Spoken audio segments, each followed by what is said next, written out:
Hello everyone, welcome back to the channel. আশা করি সবাই ভালো আছো। তো আমি কোনো রকম কোনো ইন্ট্রো না দিয়ে ডাইরেক্ট আমার টপিকে চলে যাচ্ছি। থাম্বনেল টাইটেল দেখে বুঝেই গেছো, ক্লাস 11-এর যে ছুটি গল্পটা আছে রবীন্দ্রনাথ ঠাকুরের, যেটা তোমাদের সেকেন্ড সেমিস্টারে আছে এইচএসের, মানে 11-এর ফাইনাল পরীক্ষায়, সেটাই আমি পড়িয়ে বুঝিয়ে দিচ্ছিলাম।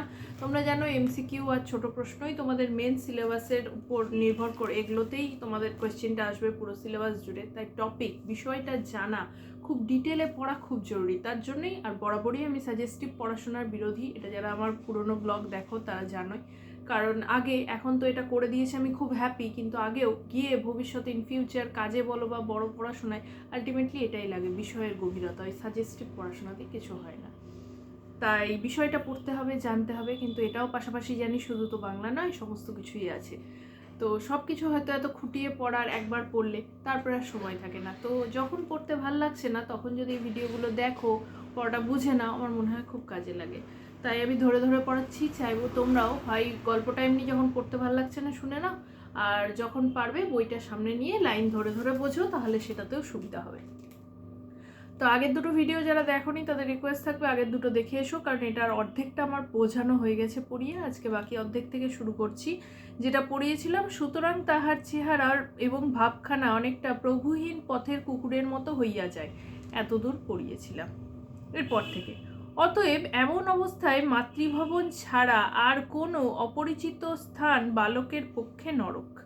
তাই মায়ের কাছে ছাড়া অন্য কোনো জায়গায় আমরা কি পেয়েছি শর্টে বলি, ফটিকের সম্বন্ধে অনেক কমপ্লেন। ফটিকের বাবা নেই, তাই তার ভাইয়ের কাছে সে থাকে। তার মামা সেখানে গেলে ফটিককে তার মামার সাথে তার মা বলে যেতে, কিন্তু সে এক বাক্যে রাজি হয়ে যায় এবং সেখান থেকে এসে সে মামার সাথে থাকে। সেখানে মামা তাকে ভালোবাসলেও মামি এরকম একটা অনাগত লোক, যেহেতু তাদের স্বভাবে এমন নেই যে সংসারে প্রচুর প্রচুর টাকা পয়সার আধিক্য, সেরম না, সচ্ছল লোক, তবু এরকম একটা অনাহত লোককে দেখে তার মামি খুব একটা পছন্দ হয়নি। এই পরিস্থিতি বোঝাতে গিয়েই ফটিক সম্বন্ধে একটু বলা হচ্ছে যে তার কাছে তার মায়ের বাড়ি ছাড়া একটা বাচ্চার কাছে অন্য কোনো জায়গায় নরক হয়, ভালো লাগে না। চারিদিকে স্নেহশূন্য বিরাগ তাহাকে পদে পদে কাঁটার মতো বেঁধে। এটা ইন জেনারেল বলা হয়েছে, ফটিকের সম্বন্ধে না, যে চারিদিকে যে ভালোবাসাহীন একটা জায়গা তাকে যেন কাঁটার মতো দংশন করে। এই বয়সে সাধারণত নারী জাতিকে কোনো এক শ্রেষ্ঠ স্বর্গলোকের দুর্লভ জীব বলিয়া মনে ধারণা আরম্ভ হয়। ছেলেদের মনের কথা বলা হয়েছে যেহেতু ফটিক সম্পর্কে, তাই এই বয়সে আমরা জেন্ডার যেটা একটা আকর্ষণ, তাই ছেলেদের মেয়েদের ক্ষেত্রে আকর্ষণটা প্রবলভাবে জন্মায় এই বয়সটায়। খুব স্বাভাবিক, তোমরা ওই বয়স দিয়ে যাচ্ছ, সবাই বুঝবে। ইট ইজ কল ইনফ্যাচুয়েশন, সব ভাল লাগে। অতএব তাহাদের নিকট হইতে উপেক্ষা অত্যন্ত দুঃসহ বোধ হয়। তাই কোনো মেয়ে, সেটা প্রেমের ক্ষেত্রেও হোক বা একটা অন্য দিক দিয়ে আমি বলবো, মারাও যদি একটু বকাবকি করে, ছেলেদের এই সময় একটু বেশি রাগ হয়। ছোটবেলা থেকেই তো বকা মার খেয়েছো, কিন্তু এখন দেখবে যে বকাগুলো দেওয়া হয় খুব বড় বেশি রাগটা হয়, তো দুঃসহ বোধ হয়। মামির স্নেহহীন চক্ষে সে যে একটা দুর্গ্রহের মতো প্রতিভাত হইতেছে, এইটা ফটিকের সবচেয়ে বাজিত। মামির কাছে যেটা বললাম যে মা মাতৃস্থানীয় কোনো ব্যক্তি, সবসময় যে প্রেমের স্থান তা না। যেহেতু এই যে একটা অপোজিট জেন্ডারের প্রতি আকর্ষণ হয় না, তাই ইন জেনারেল মেয়েদের প্রতি ছেলেদের একটা সফট কর্নার তৈরি হয়। সেখানে সেই মহিলার চরিত্রেই যদি কোনো মা, মাসি, কাকি, জেঠি, মাকে ছেড়েই দাও, মা তো অত্যন্ত আপন, কিন্তু বেশিরভাগ এখন তো আমরা নিউক্লিয়ার ফ্যামিলিতে থাকি, এতগুলো চরিত্র খুব একটা দেখার সহজ হয় না। যদি বা কারো থাকে কালে ভদ্রে দেখা হয়, সে আর কেন তোমাকে বকতে যাবে, তাই মা দিয়েই বোঝাচ্ছিলাম।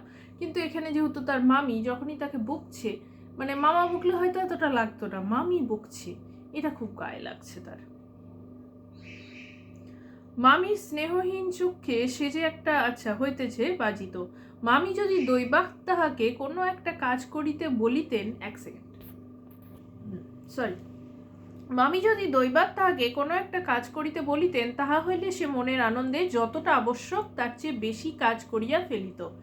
অবশেষে মামি যখন তাহার উৎসাহ দমন করিয়া বলিতেন, ঢের হয়েছে, ওতে আর তোমায় হাত দিতে হবে না, এখন তুমি নিজের কাজে মন দাওগে, একটু পরগে যাও, তখন তাহার মানসিক উন্নতির প্রতি মামির এতটা যত্ন বাহুল্য তাহার অত্যন্ত নিষ্ঠুর অবিচার বলিয়া মনে হইত। যখনই মামি এরকম দুচ্ছায়ের মধ্যে কোনো একটা কাজ করতে বলতো, তখন সে নিজেকে একটা ইম্পর্টেন্ট জায়গায় ভাবতো মামির জন্য, যে যা বলেছে তার থেকে বেশি করতো। তারপরে মামি বাধা দিয়ে, অনেক হয়েছে আর করতে হবে না, নিজের কাজ কর, পরগে যা, এগুলো যখন বলতো, তখন সে আবার কিন্তু একটা মনে যেন অবিচার করছে মামি, এরকম আরো বেশি, মানে যতটা আঘাত পেয়েছিল তার থেকে বেশি আঘাতপ্রাপ্ত হয়ে যেত। ঘরের মধ্যে এরূপ অনাদর, ইহার পর আবার হাঁপ ছাড়িবার জায়গা ছিল না। দেয়ালের মধ্যে আটকা পড়িয়া কেবলই তাহার সেই গ্রামের কথা মনে পড়িত, কারণ সে একটা গ্রামের ছেলে, গ্রামে চারিদিকে ঘুরে বেড়াতো। এখানে বকা মার যাই খাও, চার দেওয়ালের মধ্যে বন্দি জীবন। তাই এখানে ফটিকের মন আরো যেন অস্থির হয়ে উঠত।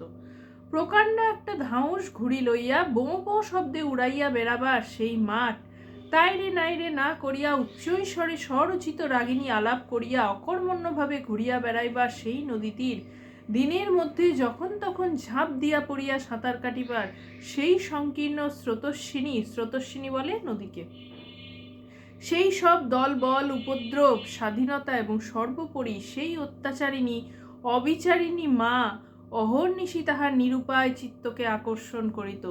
এবার এই সব কিছুর মধ্যে আমরা জীবনের যে সমস্ত সাধারণ চাওয়া পাওয়াগুলোকে ফর গ্রান্টেড নিয়ে নিই না, যখন সেগুলোর অভাব হয় তখন সেগুলোর আমরা মর্ম বুঝতে পারি। এই যে সারাদিন গ্রামের মাটিতে ঘুরে বেড়ানো, মার বকা, নদী, ঘুড়ি ওড়ানো, এমনি কিছু না করে বন্ধুদের সাথে খেলা, এগুলোকে ফটিক কোনোদিন মিস করেনি, এখন করছি। কারণ যখন এগুলো আর পাচ্ছে না তখন, এটা যারা প্রথম থেকে গল্পটা পড়ে এসছো জানো, তাই বলছি যারা এখনো আছে আজকের ভিডিওটাই প্রথম দেখছো, প্লিজ আগেরটা দেখে এসো। তো সেগুলো তাকে ডাকছে। জন্তুর মতো এক প্রকার অবুঝ ভালোবাসা, কেবল একটা কাছে যাইবার অন্ধ ইচ্ছা, কেবল একটা না দেখিয়া অব্যক্ত ব্যাকুলতা, গোধূলি সময়ের মাতৃহীন বৎসের মতো কেবল একটা আন্তরিক মা মা ক্রন্দন, সেই লজ্জিত শঙ্কিত শীর্ণ দীর্ঘ অসুন্দর বালকের অন্তরে কেবলই আলোড়িত হইত। মানে যেমন জন্তুরা বোবা হয় না, তারা তো তাদের ভালোবাসা চাহিদা কিছু বলতে পারে না, সেই রকম একটা বোবা জীবের মধ্যে তার এই সমস্ত জিনিসের জন্য হাহাকার। একটা মা মা, আমরা মা এমন একটা শব্দ, সে একটা মানুষ না, আমরা খুব অসহায় বলে মা মা শান্তি দাও মা, মা একটা শান্তি মুক্তির শব্দ।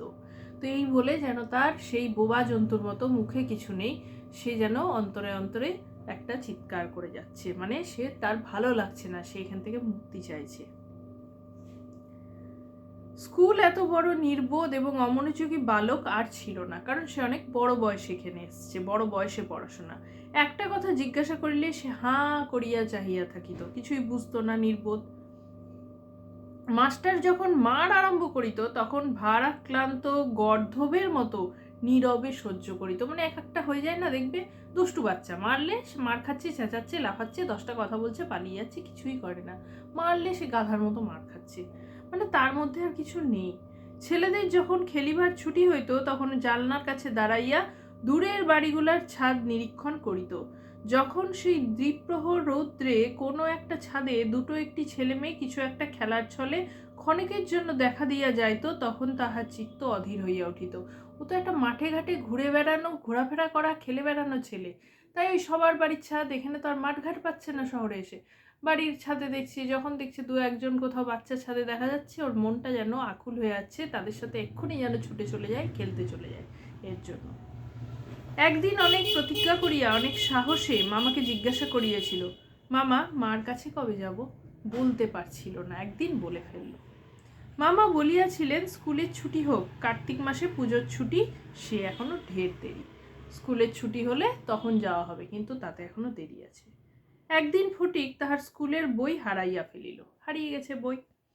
একে তো সহজেই পড়া তৈরি হয় না, তাহার পর বই হারাইয়া একেবারে নাচার হইয়া পড়িল। নাচার মানে আর কিছু, যার মানে কিছু করতে পারছে না সেটাকে বলে নাচার। মানে ওকে আমরা প্রথম থেকেই দেখেছি ও পড়াশোনায় ভালো না, তাই একেই পড়তে পারে না, বই হারিয়ে আর কিছুই করতে পারলো না। মাস্টার প্রতিদিন তাহাকে অত্যন্ত মারধর অপমান করিতে আরম্ভ করিল, এবং বয়সটাও এরকম, অত বেশি বললে কি হয়, ডিপ্রেশনে চলে যায় মানুষ।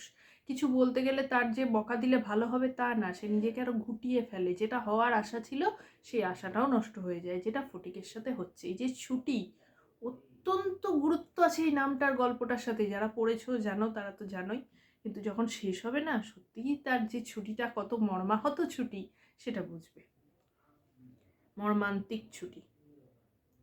তো করিল। স্কুলে তাহার এমন অবস্থা হইল যে তাহার মামাতো ভাইরা তাহার সহিত সম্বন্ধ স্বীকার করিতে লজ্জাবোধ করিত। মানে তার মামার ছেলেরা, ওর থেকে তো ভালোই পড়াশোনায়, তো তারা যে সে তাদেরই ভাই এটা বলতেও লজ্জা পাইত। মানে এতটাই তাকে রোজ বকার মার খেতে হতো। ইহার কোনো অপমানে তাহার অন্যান্য বালকের চেয়েও যেন বলপূর্বক বেশি করিয়া আমোদ প্রকাশ করিত। মানে অন্য ছেলেদের শাস্তি দিলে বা বকা দিলে যতটা আনন্দ হবে, নিজের ভাই যখন মার খাচ্ছে তার মামাতো ভাইরা যেন বেশি আনন্দ পেত। অসহ্য বোধ হতে একদিন ফটিক তাহার মামির কাছে নিতান্ত অপরিধির মতো গিয়া কহিলেও, বই হারিয়া ফেলেছি। মানে সে মামির কাছে বলে ফেললো যে বইটা হারিয়ে গেছে। মামি অধরের দুই প্রান্তে বিরক্তির রেখা অঙ্কিত করিয়া বলিলেন, বেশ করেছো, আমি তোমাকে মাসের মধ্যে 5 বার করে বই কিনে দিতে পারিনি। কিন্তু এমনটা হয় না যে মাসে 5 বার হারায়। মামি যেহেতু তাকে অপছন্দ করে এরকম ভাবে বলল। ফটিক আর কিছু না বলিয়া চলিয়া আসিল। সে যে পরের পয়সা নষ্ট করিতেছে এই মনে করিয়া তাহার মায়ের ওপর অত্যন্ত অভিমান উপস্থিত হইল। নিজের হীনতা ও দৈন্য তাহাকে মাটির সহিত মিশাইয়া ফেলিল। সে বুঝল যে মামা মামি যতই হোক তারা পরের বাড়ি, পরের লোক, তাই মায়ের প্রতি অভিমান হলো কেন মা তাকে এরকম জায়গায় পাঠিয়ে দিয়েছে। আজকে এতটাই পড়াচ্ছি, ছোট ছোট করে দিচ্ছি কারণ বেশি বড় হয়ে গেলে না আমার ভিডিওটা আপলোডে অসুবিধা হয়, এটা হচ্ছে মেন কথা।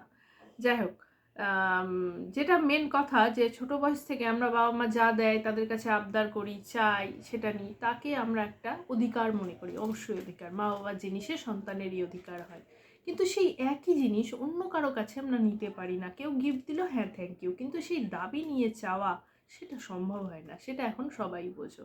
তো এটা ফটিকের সাথে হচ্ছে, এবং ফটিক যখন দেখছে এটা বাড়িতে হলে মা হারিয়ে গেছে, কথা হয়ে যেত। সে মা এখন আর্থিক কোনোভাবে দিতে পারছে না, না পাচ্ছে সেটা পরের কথা, কিন্তু চাইতে কোনো দ্বিধা থাকতো না, বলতে কোনো দ্বিধা থাকতো না। এখানে বলাটাই একটা দ্বিধার। আর মাও যদি বলে দিত কেন হারিয়েছি, সেই কথাটাই যদি মা বলতো, ফটিকের কিন্তু লাগতো না। এখানে মামি বলছে, তার মনে এই ভাবটা আসছে আমি এখানে পরের বাড়ির ছেলে, অন্যের টাকায় খাই, এই বোধগুলো তার মধ্যে কাজ করছে। আর যেহেতু কাজ করছে তখন মায়ের উপর গিয়ে অভিমান হচ্ছে, মাই তো এখানে পাঠিয়ে দিয়েছে। যাই হোক, এই গেল হলো।